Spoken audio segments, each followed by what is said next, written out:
7 y lo leo en el nombre de nuestro Señor Jesucristo. Dice así la palabra del Señor. Vino a mí palabra de Jehová, diciendo: Hijo de hombre, he aquí yo te quito de golpe el deleite de tus ojos. No endeches, ni llores, ni corran tus lágrimas.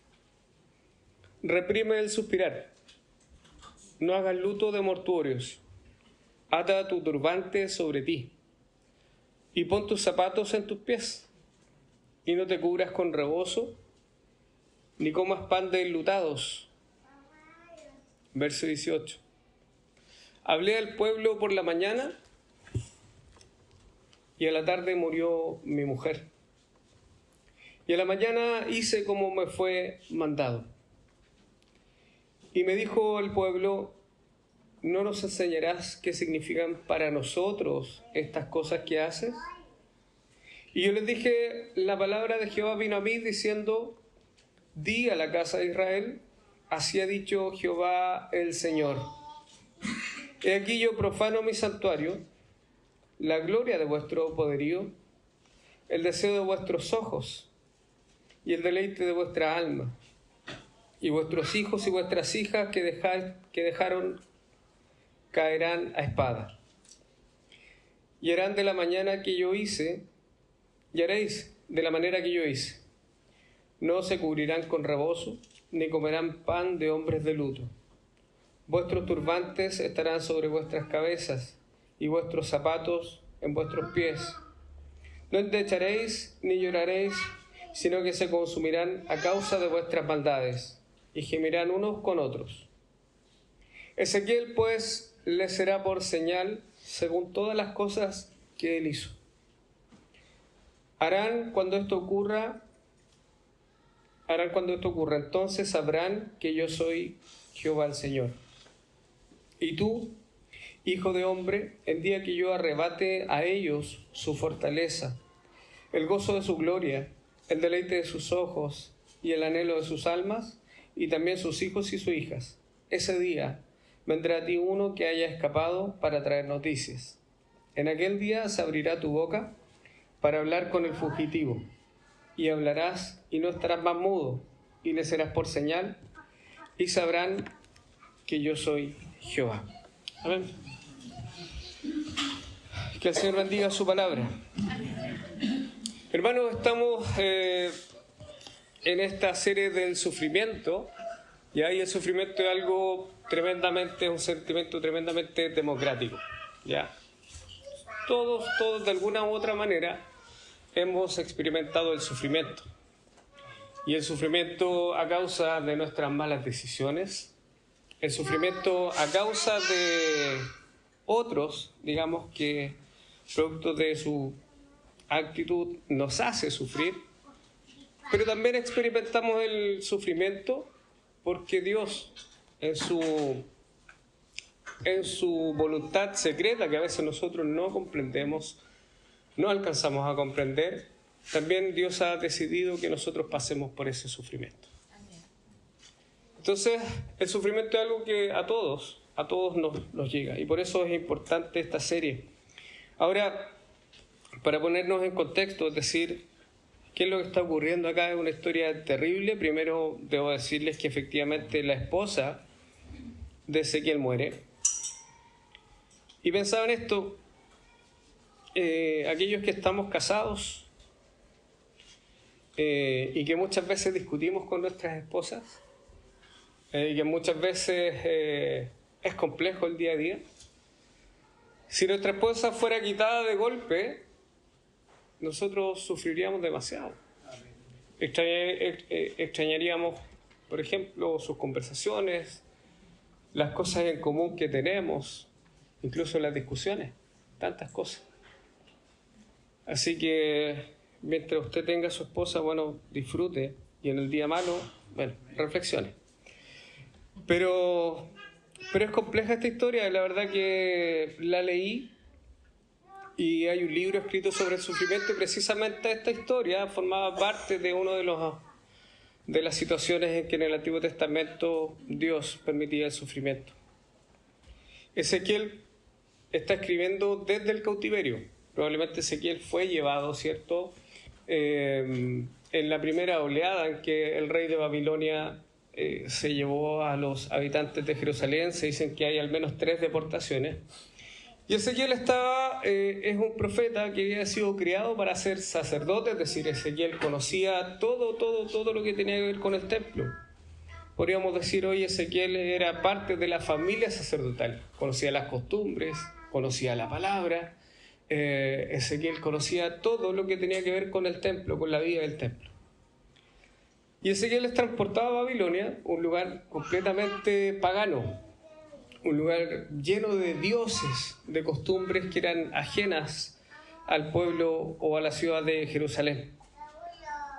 Y Ezequiel es trasladado, ¿cierto?, y se instala en una provincia de Quebar, en Babilonia, en el mismo tiempo en que Daniel, por ejemplo, otro profeta, también está, pero la diferencia es que Daniel está en la capital. Ezequiel está en la provincia y Jeremías está en Jerusalén profetizando, ¿cierto?, y llamando al pueblo al arrepentimiento. Ezequiel está hablando de esto. Aún no es destruido el templo de Jerusalén en el año 588 a.C. Y para un judío, el templo, la ciudad de Jerusalén, era la ciudad del rey, era la ciudad importante. Su seguridad radicaba principalmente en que el templo estaba ahí, en que ellos podían vivir en Jerusalén y miraban hacia el lugar donde estaba el templo, y esa era su seguridad.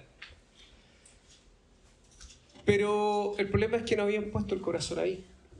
Entonces ellos podían hacer y deshacer, podían comportarse de mala manera, podían pecar, pero de alguna forma el templo era el seguro de ellos. El templo les garantizaba la seguridad. El templo y las murallas de Jerusalén garantizaban que ellos nunca iban a ser destruidos, porque ellos no eran paganos. ¿Les suena parecida la historia? A veces nosotros pensamos que si dejamos el Salmo 91 abierto, nada nos va a pasar. A veces pensamos que si tenemos un templo grande, nada nos va a pasar. A veces pensamos que si nos transformamos en religiosos solo el domingo y venimos acá ordenaditos, nada nos va a pasar. Pero nuestra seguridad no está ahí, hermanos. Y aunque tenemos la creencia correcta, creemos en Dios, creemos que es necesario congregarnos, creemos que es necesario que la Escritura es la palabra del Señor, pero y aunque esas creencias son correctas, por sí mismos no tienen el poder para garantizar nuestra vida. La garantía de nosotros es que con un corazón sincero y honesto delante del Señor podamos confiar de todo nuestro corazón en Él, a pesar de que el sufrimiento golpee nuestras puertas, a pesar de que la maldad en este mundo golpee nuestras puertas, porque al final, hermanos, el Señor es el único que garantiza nuestra seguridad. Y la Escritura dice que los demonios creen y tiemblan. Eso es lo que dice la Escritura. A veces nosotros ni siquiera temblamos. Que el Señor nos ayude con esto.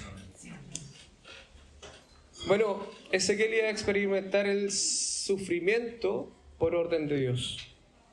Ezequiel iba a vivir este sufrimiento. Y vamos a la palabra, verso 15. Dice así la palabra del Señor. Y el primer punto es que el sufrimiento en algunas ocasiones es orquestado y ordenado por Dios. Vamos a la palabra. Vino a mí, verso 15, vino a mí palabra de Jehová diciendo: Hijo de hombre, he aquí yo te quito de golpe el deleite de tus ojos. No endeches, ni llores, ni corran tus lágrimas. Reprime el suspirar. No hagas luto de mortuorios. Ata tu turbante sobre ti y pon tus zapatos en tus pies. Y no te cubras con rebozo, ni comas pan de enlutados. Verso 18. Hablé al pueblo por la mañana y en la tarde murió mi mujer. Y en la mañana hice como me fue mandado. Lo terrible de esta historia es que Ezequiel estaba, quiero que piensen en esto, Ezequiel estaba en el cautiverio, estaba en el extranjero. Y por lo tanto, si nosotros vamos y reflexionamos sobre la palabra, de alguna manera la compañía más íntima que tenía Ezequiel en el exilio, ¿cierto?, en el destierro, era su esposa. Quizá con su esposa conversó tantas veces acerca de esta situación que había ocurrido. Así como nosotros, en la noche, ¿cierto?, conversamos con nuestras esposas sobre cómo ha estado el día, sobre las situaciones que estamos enfrentando como matrimonio. Aquellos que están en época de noviazgo hablan por teléfono mucho tiempo. Y entonces se genera esta intimidad, esta conversación. Entonces piensen ustedes lo siguiente, hermanos. Qué terrible debió haber sido para Ezequiel que aquella que era su compañía, su compañera, su confidente, aquella que le sostenía en los momentos más difíciles y en una tierra completamente extraña, muriera. O sea, ya era terrible ser deportado. Ya era terrible vivir en una tierra completamente extraña. Y era lamentable vivir rodeado de ritos paganos. Y que ahora la que era más cercana, ya no estaba. Entonces es una tragedia sobre otra tragedia, sufrimiento tras sufrimiento. Y este es un mensaje que viene de parte del Señor de manera íntima. Antes que Él diera este mensaje al pueblo, el Señor habla con Él y le entrega este mensaje terrible de que Él va a sufrir. Antes, en lo íntimo, en lo personal, es un mensaje directo al corazón del profeta. Dios le quitaría el deleite de sus ojos. Y ahí cuando uno estudia el idioma original, ese deleite de sus ojos es el mismo idioma que el autor del Cantar de los Cantares habla de la mujer en época de enamoramiento. Es el mismo idioma que el profeta Oseas en el capítulo 3 habla acerca de lo bello que resulta ser un hijo cuando nace. Entonces, tenemos que pensar que Ezequiel había sido criado como sacerdote. Y entonces Ezequiel, como sacerdote, según Levítico 21, no podía casarse con cualquier mujer. Esa mujer tiene que haber sido escogida con pinzas. Por ejemplo, los sacerdotes no se podían casar con una mujer que se había divorciado. Los sacerdotes no se podían casar con una mujer que había enviudado. Entonces, esa mujer debe haber sido una mujer especial. Debe haber sido una mujer probablemente que iba a ser de compañera para toda la vida de alguien que su llamado estaba unido al templo del Señor. Entonces no era cualquier mujer, era una mujer especial. Y entonces el Señor de golpe le dice que va a quitar el deleite de sus ojos. Aquello por lo cual él, probablemente después de un día de mucho trabajo, de mucho sufrimiento, llegaba a la casa y ella era un descanso para él. Era un lugar seguro, así como nuestros hogares cuando llegamos, ¿cierto? Y está nuestra esposa y porque el día haya sido terrible, es un lugar seguro para nosotros. Por eso es que es terrible. Y lo más terrible, hermanos, es que a Ezequiel no se le permite, si ustedes se dieron cuenta, no se le permite llorar. No se le permite tener el duelo normal de una pérdida. Y aquellos que vivieron la pandemia y que no pudieron tener tantas veces, hermanos, la historia es muy reciente, tantas veces que ni siquiera pudimos tener un funeral como habitualmente lo teníamos. La pandemia generó eso en nosotros. Entonces piense usted en una pérdida que haya tenido y que usted no pueda ni siquiera llorar, que ni siquiera una lágrima pueda recorrer sus mejillas. Él se le había prohibido, dice aquí la palabra del Señor, reprimir el suspirar. No podía llorar, no podía andar descalzo, que era parte de la cultura de los judíos a propósito de la muerte.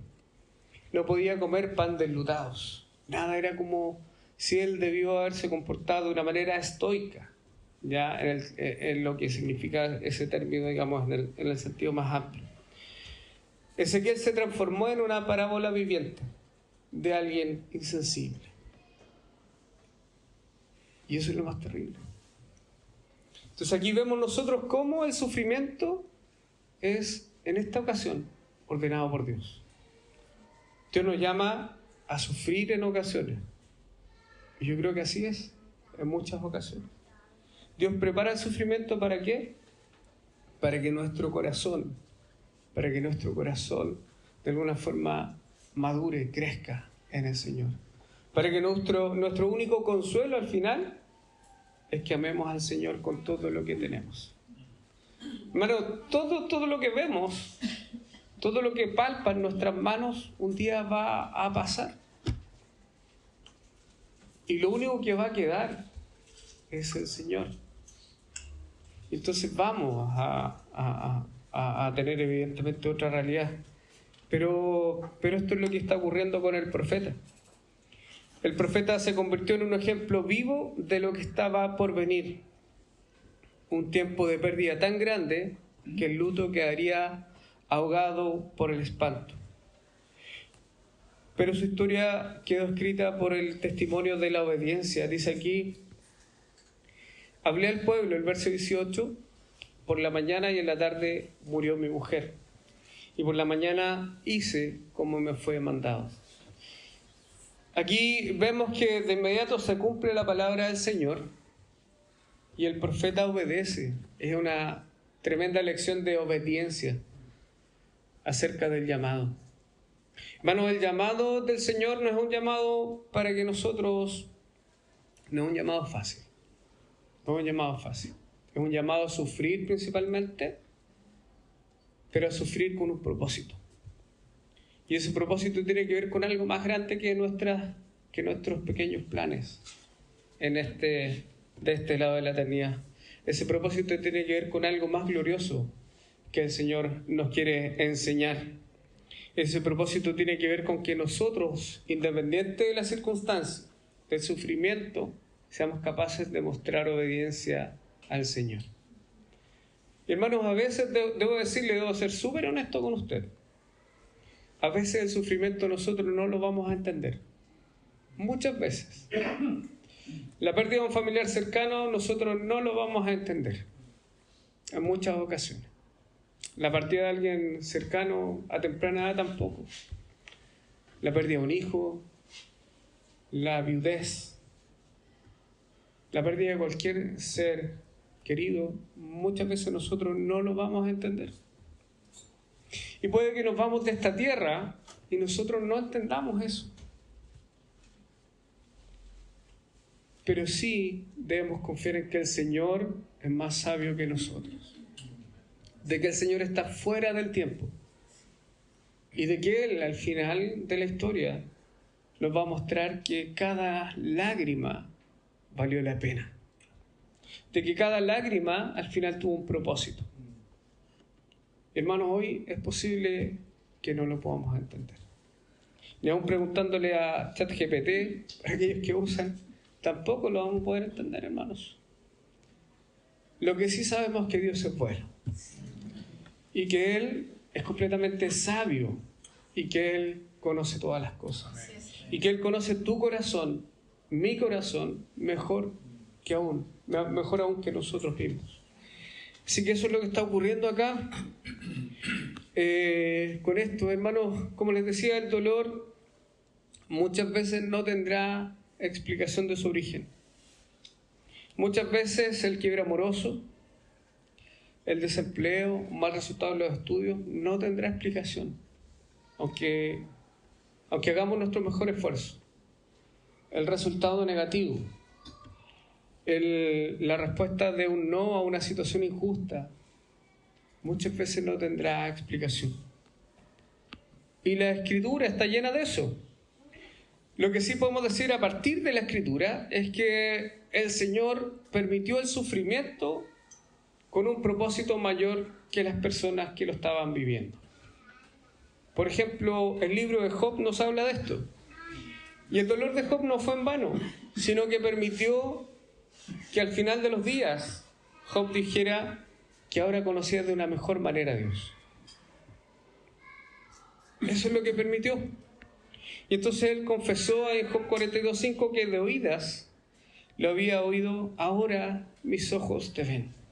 Hermanos, si nosotros solo pudiéramos ver o tener una visión de la gloria de Dios, entonces todas las demás luces quedarían opacadas, quedarían completamente opacadas. Su dolor lo llevó a una fe más profunda y a una comprensión más clara de lo que es Dios. En el Nuevo Testamento nosotros vemos en Lucas el dolor de una viuda en la ciudad de Naín. Había muerto su hijo. Ella era viuda y por lo tanto estaba en una situación bastante vulnerable para la época. Era viuda, no tenía quien le ayudara. Era una viuda, no tenía quien le hiciera justicia, quien peleara por ella. Así como hoy, también. Pero precisamente ese dolor, mientras ellos salían, ¿cierto?, de la ciudad de Naín a sepultar a su único hijo, apareció Jesús. Entonces Jesús, con solo tocar el féretro, volvió a la vida a su hijo. Hermanos, Jesús se compadeció de esto.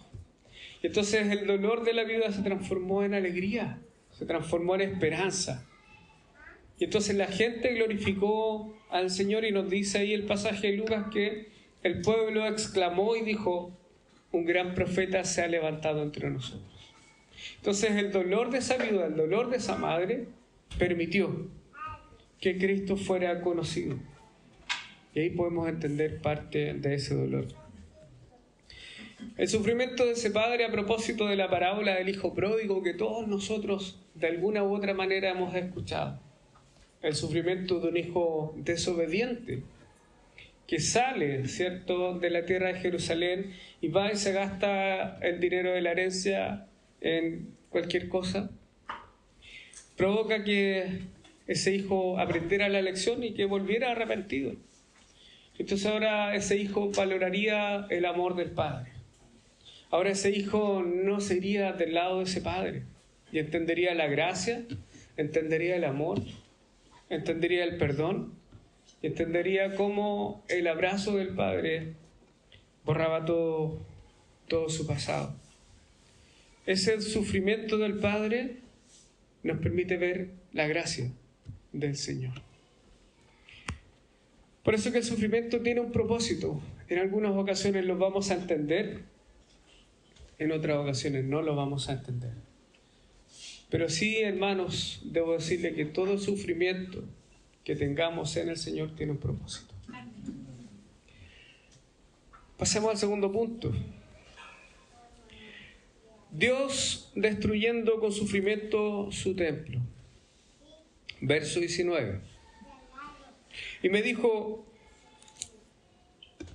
el pueblo, ¿no nos enseñarás qué significan para nosotros estas cosas que haces? Y yo les dije, la palabra de Jehová vino a mí diciendo: di a la casa de Israel, así ha dicho Jehová el Señor. He aquí yo profano mi santuario, la gloria de vuestro poderío, el deseo de vuestros ojos y el deleite de vuestra alma. Y vuestros hijos e hijas que dejaron caerán a espada. Y harán de la manera que yo hice: no se cubran con rebozo, no coman pan de hombres en luto, vuestros turbantes estarán sobre vuestras cabezas y vuestros zapatos en vuestros pies. No endecharán ni llorarán, sino que se consumirán a causa de vuestras maldades y gemirán unos con otros. Ezequiel pues les será por señal, según todas las cosas que él hizo, harán cuando esto ocurra. Y entonces sabrán que yo soy Jehová el Señor. Hermanos queridos, si hay una frase que se repite en el libro de Ezequiel, es que cada mensaje, o muchos mensajes mejor dicho, se hacen para que ellos sepan que Él es Jehová el Señor. Lo que está enseñándoles el profeta en el libro de Ezequiel es, cada vez que Él anuncia algo, es que ellos sepan, ahí, en esa tierra extranjera, en esa tierra extraña, en esa tierra pagana, que Él es Jehová el Señor. Es decir, que Él está por sobre todas las cosas, por sobre el poderío militar, por sobre la cantidad de dioses que hayan en Babilonia. El sitio de Jerusalén está fechado por los historiadores. Dicen que ocurrió el 15 de enero del año 588 a.C. Y aquí quiero relatarles esta situación, pero como una historia. Porque es terrible lo que ocurre acá. Y quiero que piensen en lo siguiente. El sitio en Jerusalén, ¿qué es lo que ocurría en un sitio? Nadie podía entrar, nadie podía salir. Así como en la pandemia. ¿Se imaginan si en la pandemia a nosotros no nos dejan salir ni a comprar víveres? ¿Qué es lo que hubiese ocurrido? Algo que tenemos nosotros siempre, tenemos hambre. Bien. Entonces se los voy a contar como una historia. El 15 de enero del año 588 a.C., el invierno se posaba sobre Judá como un manto helado. Ese día el ejército de Babilonia llegó ante las puertas de Jerusalén, dispuesto a no retirarse hasta vencer. Así empezó el sitio de Jerusalén. Un asedio que se prolongaría durante 18 meses. Al principio el pueblo aún tenía algo de comida. Guardaban en graneros, en tinajas, parte de las provisiones que le asegurarían cierta continuidad. Pero pronto la escasez se hizo insoportable. Las familias buscaban raíces, hojas secas, cualquier cosa que se pudiera masticar. Cada día que pasaba el hambre se volvía más feroz y la desesperación más honda. En la penumbra de las casas ocurrió lo impensable. Algunos, vencidos por la desesperación, recurrieron al canibalismo. El horror de aquellos días estaba escrito desde tiempos antiguos, pues el Señor había advertido a su pueblo que si se apartaban de Él y no obedecían su voz, vendría un castigo como ningún otro. Y así se cumplió la profecía que Moisés había dejado escrita siglos atrás, en Deuteronomio 28, 53. Y comerás el fruto de tu vientre, la carne de tus hijos y de tus hijas que Jehová tu Dios te dio, en el sitio y en el apuro con que te angustiará tu enemigo. Era el juicio anunciado y ahora se cumplía ante los ojos de todos. El templo seguía en pie, pero el clamor de los hambrientos llenaba la ciudad como un lamento que no cesaba. Al cabo de 18 meses, los muros finalmente se quebraron bajo el golpe de los arietes. El ejército enemigo entró en la ciudad, destruyéndolo todo a su paso. El templo sagrado fue incendiado. Las murallas derribadas, las casas reducidas a escombros. Jerusalén, la ciudad que había sido el centro de la fe y el orgullo de Israel, quedó en silencio, cubierto de humos y cenizas. Así terminó el sitio, con un pueblo marcado por la tragedia, con un recuerdo que nunca se borraría de la memoria de las generaciones. Ahora en Babilonia, aquel pequeño grupo de judíos exiliados se encontraba ante la amarga realidad de su propio fracaso. Este día oscuro debía ser para ellos como una ocasión de profunda reflexión. Debían pensar con sinceridad las consecuencias de su pecado, reconocer su necesidad de arrepentimiento y clamar a Dios por ayuda para sobrellevar los próximos 70 años de destierro que les esperaban. Ya no tenían templo, aquel lugar sagrado que había sido el corazón de su fe y su identidad. Tampoco podían celebrar las fiestas anuales que recordaban la historia de la salvación y la fidelidad de Dios. Jerusalén, la ciudad del gran rey, se había cubierto en un paisaje de cenizas y escombros. El lugar santísimo, el espacio más sagrado donde nadie, salvo el sumo sacerdote, una vez al año entraba, ahora se encontraba profanado bajo las botas sucias de los invasores paganos que los habían vencido y que los habían transformado nuevamente en esclavos. Esta es una historia para que nosotros podamos comprender lo terrible que debió haber sido el sitio. Y entonces Ezequiel sirve como ejemplo. Y este grupo de judíos que ahora eran minoría en el exilio, deben conformarse con esta terrible noticia. Ellos ya no tienen templo, ya no tienen fiestas anuales, ya no tienen sus costumbres, ya no tienen la seguridad ni la garantía que les daba el templo físico. Era una situación terrible, pero nuevamente Dios, más que llorar, más que entristecerse, más que vestir de luto y echarse ceniza como era habitual para los judíos, lo que les dice nuevamente es el mismo mensaje a Ezequiel: no lloren, no se entristezcan. Aunque su corazón esté quebrado, lo que deben hacer es reflexionar. Entonces, a través de esto, Dios destruyó el templo.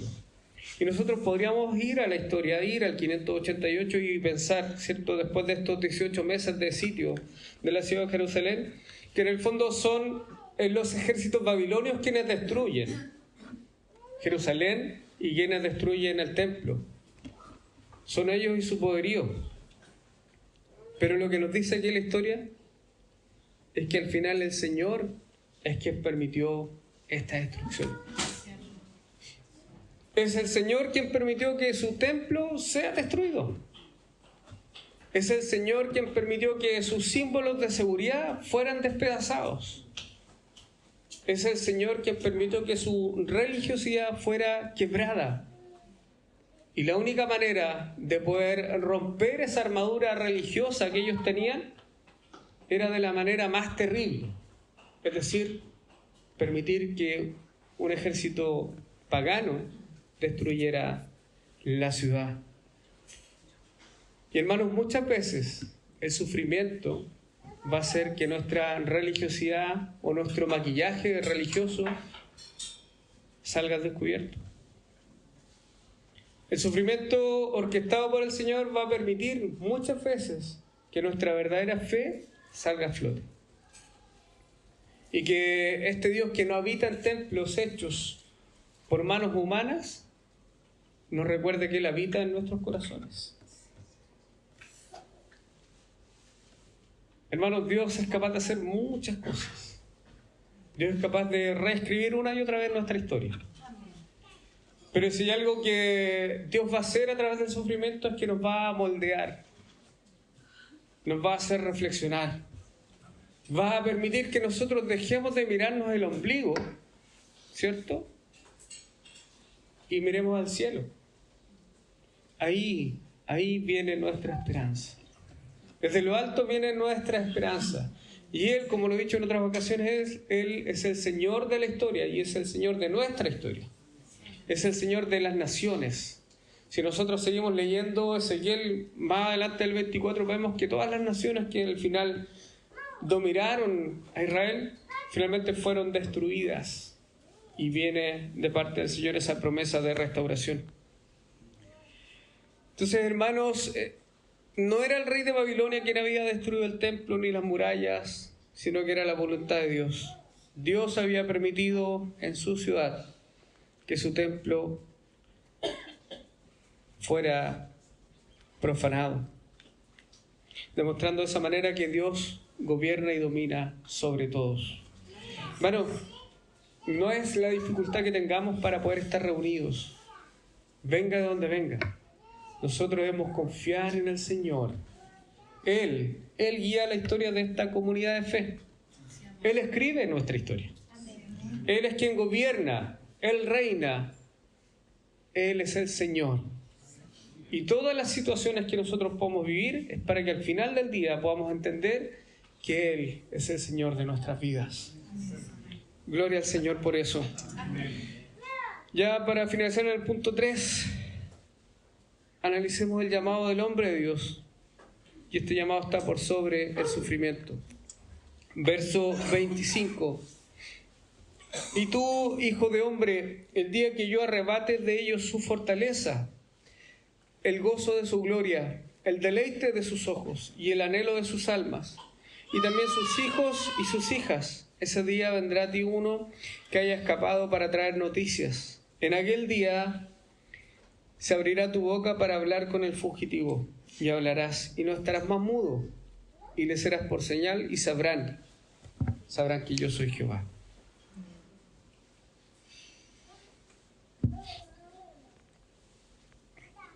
Ezequiel había quedado mudo por mandato del Señor. Algunos dicen que quedó 5 años, otros dicen que 3 años. Lo cierto es que él quedó mudo mucho tiempo. No sé qué pensaría usted si el Señor nos dejara mudo. Sería complejo, sería un tiempo de reflexión profunda. Somos buenos para hablar a veces, ¿cierto? Bueno, en fin. Pero Ezequiel había quedado mudo por mandato de Dios y su silencio era un signo de juicio y de advertencia para este pueblo rebelde.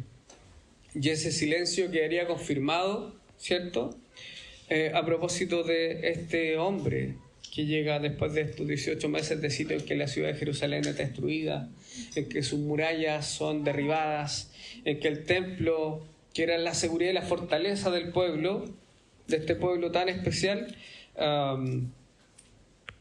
fue destruido. Solo quiero comentarles algo o leer algo, mejor dicho, de un autor, Christopher Wright, a propósito de esto. Dice: ellos habían creído que Yahweh, o Yahweh, cualquiera de los dos puede ser, era el Dios que había hecho un pacto con ellos, y lo era. Habían creído que era el pueblo de Yahweh en la tierra de Yahweh, y lo eran. Habían creído que Jerusalén era la ciudad del Dios, el templo de su morada, y los reyes descendientes de David, los gobernantes que Dios mismo había establecido. Y así era. Todas estas creencias eran realidad, pero las habían mantenido como algo que no les moviera la fe, que no los moviera hacia la humildad, que no los moviera hacia la práctica de la justicia, sino que se habían transformado en su orgullo y eran un seguro para mantener su maldad de una forma inimaginable. La única manera en que Yahvé podía penetrar bajo esa armadura de suposiciones falsas era desnudándolos de golpe a través de la destrucción y la catástrofe. Eso es lo que dice este autor. Y era así. Y entonces, en este silencio en que el profeta Ezequiel tiene, ordenado por Dios, después de esta terrible noticia, en que ellos se habían quedado sin templo, sin una ciudad para poder adorar, sin el centro de la adoración, donde ellos iban 3 veces al año a celebrar estas fiestas anuales. Qué terrible, hermanos, tiene que haber sido para un judío que había crecido en Jerusalén, que había sido enseñado en esto, que ahora todo fuera cenizas. Ahora todo estaba destruido. Entonces ya no estaban los sacerdotes, ya no estaba el templo del Señor, ya no estaba la ciudad. Entonces, en este momento de silencio de Ezequiel, el Señor confirma su llamado y le dice que ahora Él va a seguir hablando al pueblo. Entonces, hermanos, en ese tiempo de silencio que traía juicio de parte del Señor, el Señor les dice que a pesar de eso, a pesar de toda la destrucción, lo que va a permanecer es la palabra del Señor en boca del profeta. Entonces, esto es una forma en que nosotros debemos reforzar que nuestro llamado está por sobre las situaciones materiales, por sobre las circunstancias. Entonces, el Señor acaba de destruir el centro de la adoración, pero le está mostrando al profeta que donde esté la palabra del Señor, ahí donde esté la palabra del Señor, donde haya fidelidad en el llamado del Señor, entonces ahí podemos seguir adorando, no importa dónde estemos. Y entonces el llamado supera el sufrimiento. El llamado supera la destrucción. El llamado supera incluso la familia. El llamado que el Señor ha hecho a cada uno de nosotros está por sobre todas las cosas.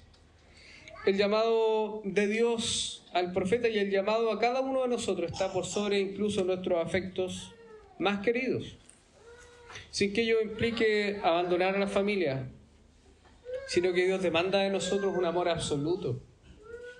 Hermanos, un amor absoluto. Mateo 10:37 nos dice esto, y está hablando Jesús. El que ama a padre o madre más que a mí, no es digno de mí. El que ama a hijo o hija más que a mí, no es digno de mí.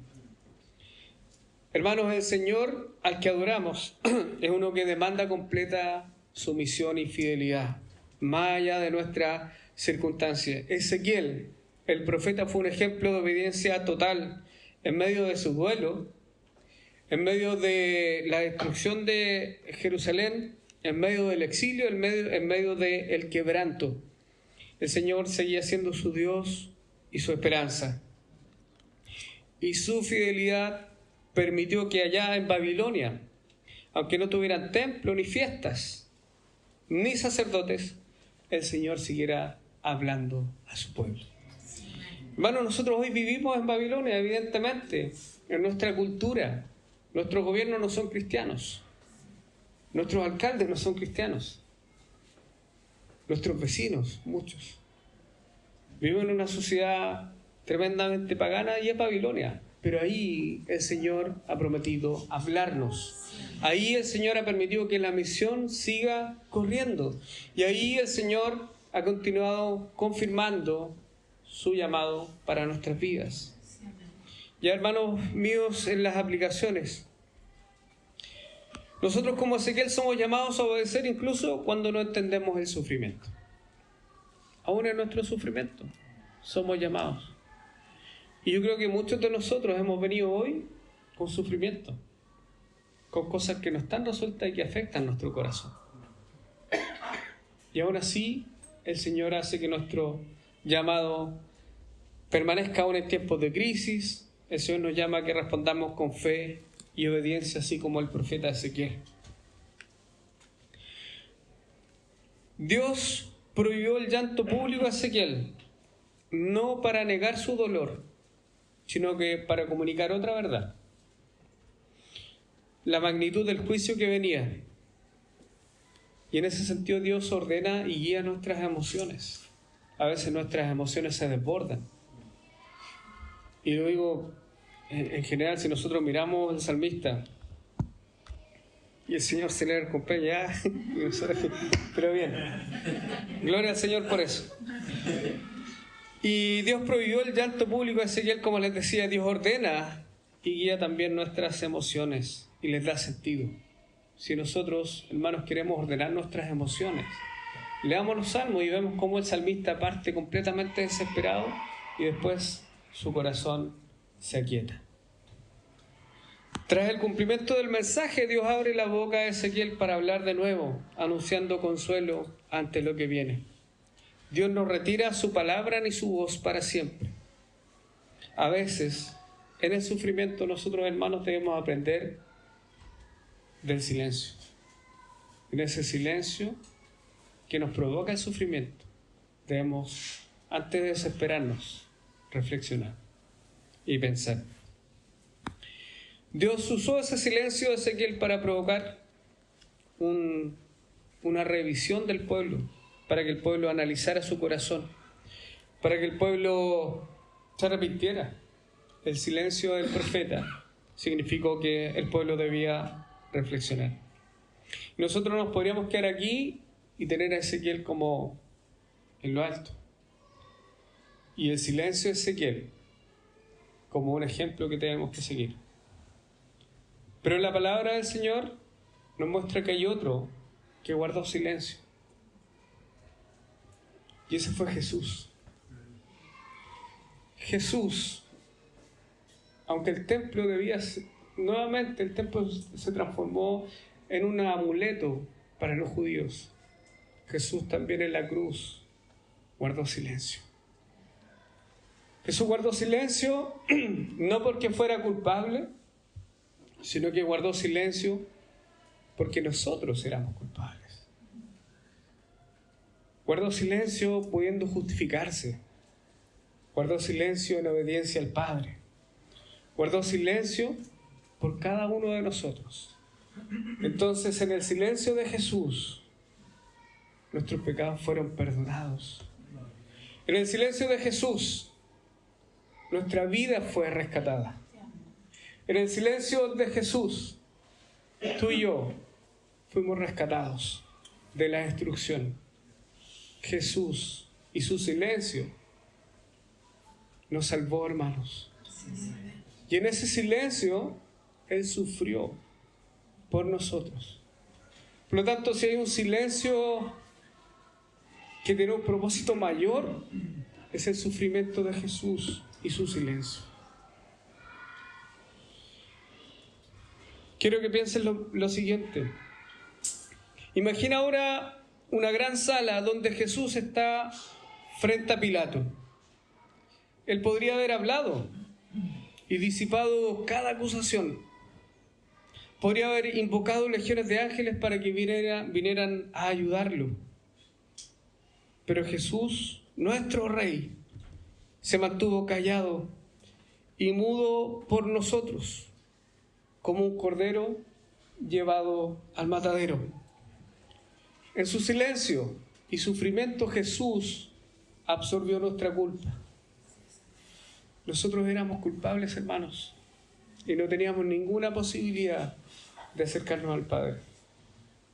Pero el Cordero sufrió en silencio, para que nosotros hoy hablemos y cantemos de ese sufrimiento, para que nosotros hoy no estemos mudos, sino que cantemos con alegría del sufrimiento del cual cantaremos perpetuamente.